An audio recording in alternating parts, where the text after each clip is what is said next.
Señoras y señores, gracias. Muchas gracias por estar acá en La Hora con Gregory. Una de las personas que en República Dominicana tiene más autoridad y precisión para tocar el tema haitiano es Pelegrín Castillo, a quien hoy recibo. Hola, Pelegrín.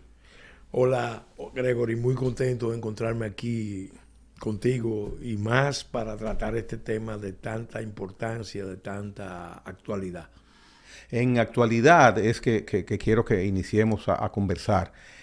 De manera inesperada, por lo menos para mí, porque no me lo esperaba, el Departamento de Estado norteamericano ha rendido un informe sobre cómo nos hemos comportado hacia el respeto a los derechos humanos en República Dominicana. Verdaderamente, en apariencia, lo que se lee es demoledor, no es bueno, no es agradable. Si es injusto o no, bueno, ya eso lo vamos a conversar. Ese informe que acaba de dar Departamento de Estado norteamericano, donde nosotros somos personas malas con los haitianos, ¿qué opinión tienes? No me sorprende. ¿No te sorprende? No. Yo tengo años viendo esos informes, más de 30 años. En un momento le suben el tono, en otro le bajan. Ahora, como nos acercamos a una coyuntura decisiva, están subiendo el tono, la agresividad, la mendacidad, la manipulación. No es que no tenga alguna base verdadera, porque no se construye un informe de ese tipo a partir de puras mentiras. Se pone cosas que son ciertas, cosas que son medias verdades, otras que son mentiras, manipulaciones, exageraciones, confusiones deliberadas, sesgos, porque se trata precisamente de preparar un escenario.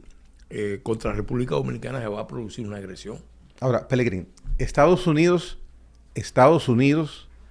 se va a equivocar con una situación que viven los dos países. O sea, ellos tienen esa debilidad de poderse equivocar. Y porque con lo que dices, que por Mira, supuesto, quien está viendo el programa básicamente está de acuerdo contigo, pero ¿y entonces cómo se equivoca Estados Unidos en algo que todos vemos que es muchas cosas de esas distintas a lo que está escrito en ese informe?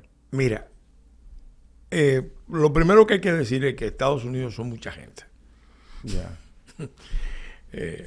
Tú analizas la historia de Estados Unidos y te das cuenta de que es una poliarquía, una democracia poliárquica, donde hay demasiados centros de decisión, con enfoques que muchas veces confluyen, pero muchas veces están en contradicción. Esto que tú estás viendo lo produce el Departamento de Estado, que es un órgano de política de Estados Unidos, a partir de los insumos que le mandan las ONG que ellos mismos financian a través de USAID y de otras agencias. Y lo hacen precisamente con un objetivo. Ese plan no es de ahora, ese plan tiene muchos años ejecutándose, pero en la última etapa ha entrado en una fase crítica. Y ellos necesitan, porque la ventana de oportunidad de imponer la solución dominicana al problema haitiano, que es precisamente lo que ha estado cuestionando el presidente Abinader y muchas fuerzas del país, esa ventana de oportunidad se está cerrando, porque vienen elecciones en Estados Unidos, puede ganar el presidente Trump ampliamente. Esos grupos que están conjurados, planificados, orientados a ejecutar vilmente, con mucha perversidad, un crimen internacional de alta inteligencia en la isla de Santo Domingo, ellos saben que podrían perder el poder, perderían en las próximas elecciones. Entonces, necesariamente tienen que precipitar las acciones ahora. Y por eso tú ves que no terminan de actuar en Haití, dejando que esa caldera del diablo se vaya cargando de elementos explosivos, incandescentes, abrasivos, para que incendien toda la isla y eventualmente toda la región. Esa gente está con ese enfoque porque ellos descartaron a Haití hace muchos años. Y es bueno que precisemos cuando yo digo ellos, ¿a quiénes me refiero? Cosa que yo he estudiado por mucho tiempo. Mira, en primer lugar están los afroamericanos, que ese es un grupo que ahora en la política norteamericana está mandando como nunca antes. La mayoría están articulados alrededor del proyecto Obama, de los Obama. Estuvieron con Clinton. Pero ellos tienen un vínculo histórico que data de la década de los 60 y que empezó con una relación estrecha con los Kennedy y la lucha por los derechos civiles, con la diáspora haitiano-americana, la que salió huyendo a la dictadura de Duvalier. Desde esa época existe esa relación.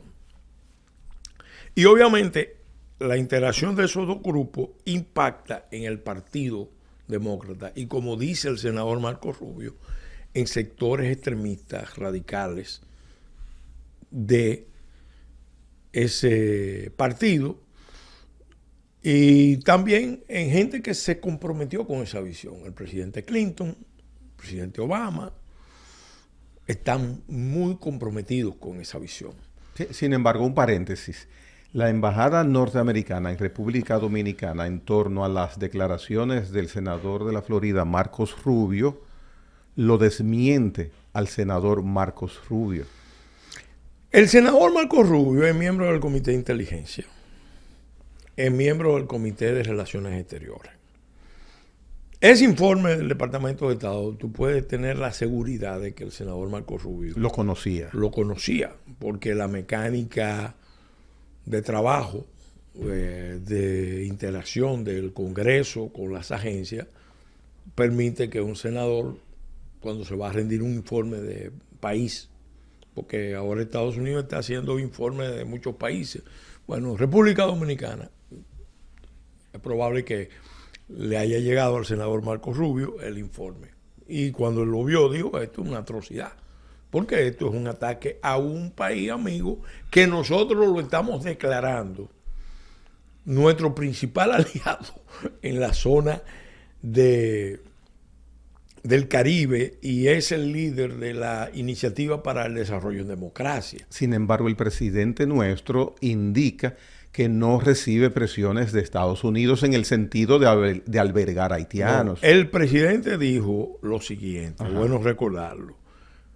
El presidente Biden, la Casa Blanca, no me han pedido eso. Ojo. Pero dijo que hace un tiempo a él le plantearon eso. Ahí es que entra entonces lo que tú dices, que hay muchos ellos en Estados Unidos. Y tú lo estás viendo en cada conflicto, tú estás viendo esa gran dispersión de la política norteamericana y sobre todo antagonismos muy sesgados por la ideología racialista que domina la política exterior norteamericana.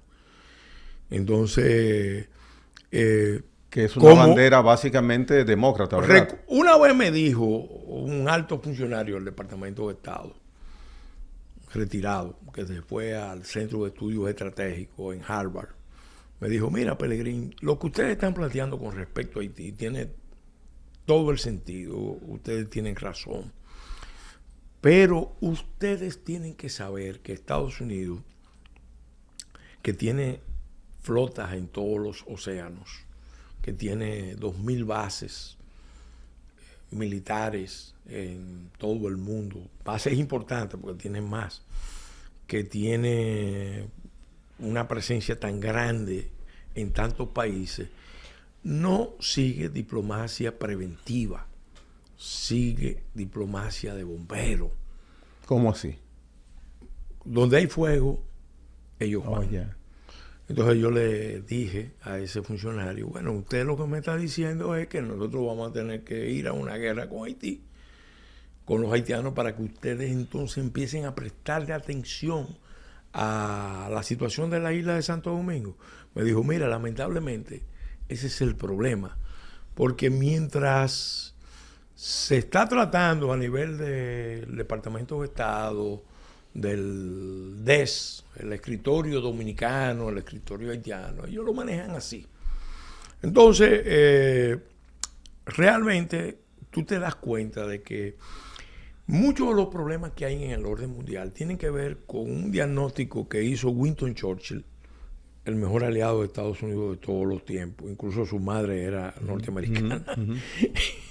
Churchill decía que Estados Unidos era una gran potencia, que era fundamental para el orden internacional, pero que tenía un solo gran problema, y es que vivía equivocándose permanentemente, y que solamente terminaba de hacer lo correcto después de haber intentado todas las demás opciones. En otras palabras, los norteamericanos en realidad tienen muchos problemas por su configuración. Oscilan entre una posición y otra. Por ejemplo, el presidente Trump llega y cambia la política que seguía el presidente Obama en Medio Oriente. Obama estaba dándole fuerza a las primaveras árabes, le estaba dando fuerza al pacto con Irán, el pacto nuclear con Irán, estaba debilitando a todos los aliados tradicionales de Estados Unidos, Arabia Saudita, Israel. Alentó el golpe de Estado contra el presidente Erdogan. Todo eso se dio en la administración Obama. Llega el presidente Trump cambia el enfoque. Y es una diferencia del cielo a la tierra. El presidente Trump dice, mudo la capital de Israel a Jerusalén. Y vamos a llegar a entendimiento con los países árabes para que entre Israel y los países árabes haya acuerdos. Los árabes sunitas. Estaba aislando a los movimientos radicales sunitas, especialmente todos los derivados de la hermandad musulmana, y estaba también aislando a Irán. Bueno, eso era una política y estaba dando resultados. ¿Qué pasa? No solamente en ese campo, con Rusia. Incluía a China en el aspecto comercial. La relación de Trump con Putin era excelente. Bailaban inclusive polcas y eso. Óyeme, se comunicaban, se entendían y había un ambiente. Llegaron los demócratas, bueno, volvieron posición anterior. Y han generado este problema que tú estás viendo en Europa y el problema que está viendo en Ucrania.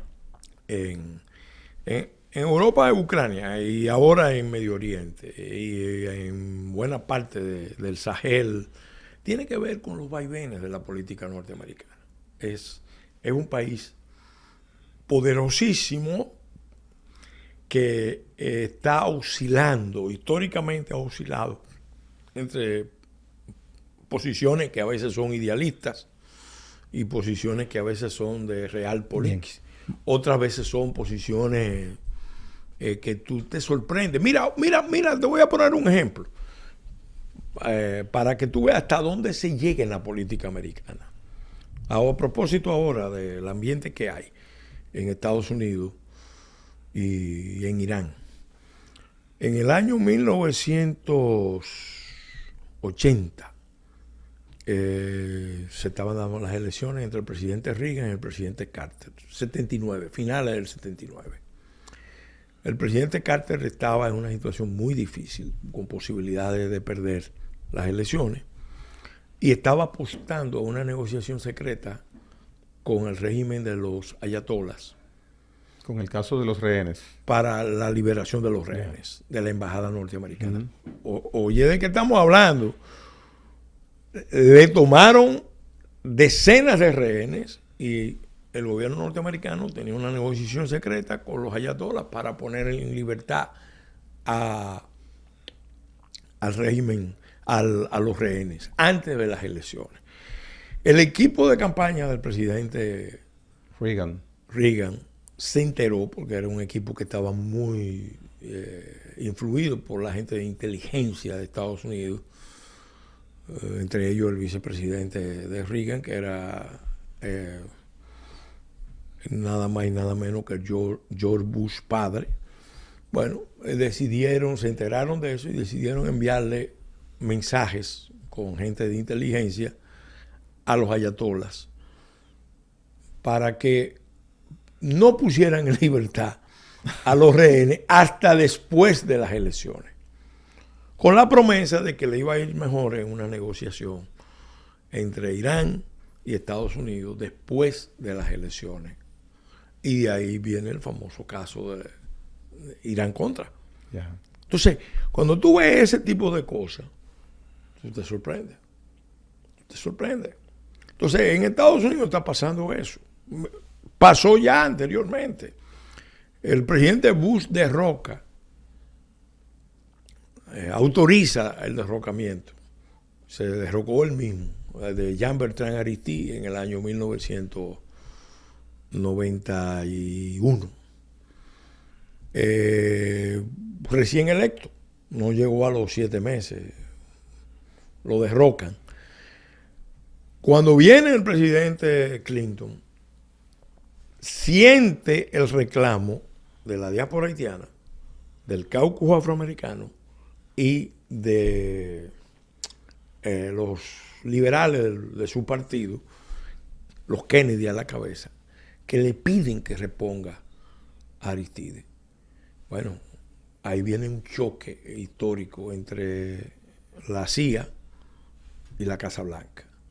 La CIA se oponía. Le decía que no podían porque ellos habían sido los que habían viabilizado el derrocamiento y que los que estaban en el gobierno eran gente que colaboraba con ellos en la Agencia Central de Inteligencia y que además Aristide tenía un perfil de una persona desequilibrada, muy peligrosa, capaz de cometer grandes crímenes, que efectivamente lo había estado cometiendo. Esa fue una de las causas de su derrocamiento. Y se produce un debate intenso, muy fuerte, entre Casablanca y CIA. El presidente Clinton insistía en que había que reponer a Aristide y que había que limpiarle la imagen, porque la diáspora haitiana y el caucus afroamericano decían que Bush lo había derrocado por sus posiciones racistas frente a la democracia haitiana. Bueno, y la CIA le decía que no se podían tener posiciones ideológicas con respecto a la situación en Haití, que eso era muy peligroso, que Aristide era un extremista. ¿En qué termina eso? Para que tú veas las implicaciones de todos esos desacuerdos de la política norteamericana. Eso termina nada más y nada menos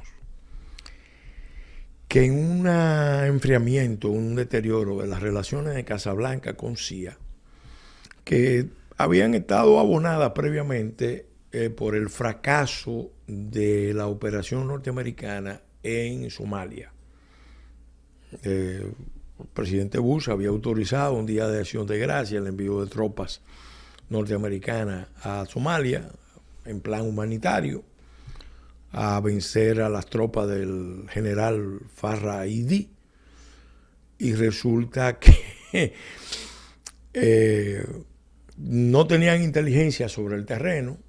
La estación de la CIA en Somalia la habían retirado 2 años antes, y entonces se produce el desastre aquel de decenas de soldados norteamericanos muertos, y ya con Clinton en la presidencia, y Clinton lo retira. Entonces, En ese ambiente se produce lo peor, y es que esa desconfianza entre la Casa Blanca, los asesores del presidente con la CIA, es lo que termina provocando nada más y nada menos que el informe que le envía la CIA de lo que iba a pasar en Ruanda y Burundi entre Tutsi y Hutus, la matanza aquella que le costó la vida a 1 millón de personas, que ese informe no le mereciera atención al presidente Clinton. Y entonces eso termina en una tragedia, porque el presidente Clinton pudo haberse involucrado con tiempo, presionado a los ingleses, presionado a los franceses, pero no lo hizo. Vinieron a reaccionar cuando había 300.000 muertos y la matanza estaba en auge. Entonces, aquí en la isla de Santo Domingo está pasando una situación que lo que le estamos dando seguimiento al detalle, y tenemos fuentes de información. Y esto que yo relato salió en el libro que ganó premio Pulitzer, Legado de cenizas, de Tom Weiner, historia secreta de la CIA. Bueno, eso pasó. Ahora mismo tenemos una situación bien complicada, muy complicada, porque estamos viviendo guerra mundial, la región está incandescente y la isla llegó a un punto crítico. Bien, si bien lo que indica el informe reciente de ayer día, de antes de ayer, a todas luces, la población dominicana, los opinadores, califican del informe como injusto en gran parte, también se sabe que Estados Unidos no hace las cosas por hacerlas, aunque yo te mencioné que cómo se iba a equivocar. ¿Qué puede estar junto con ese informe por parte de Estados Unidos ante República Dominicana? Mira, el plan criminal, yo no tengo ninguna duda en calificarlo como una acción criminal, un plan de alta inteligencia, de profunda perversidad, que viene ejecutándose en el tiempo. El plan tiene un objetivo.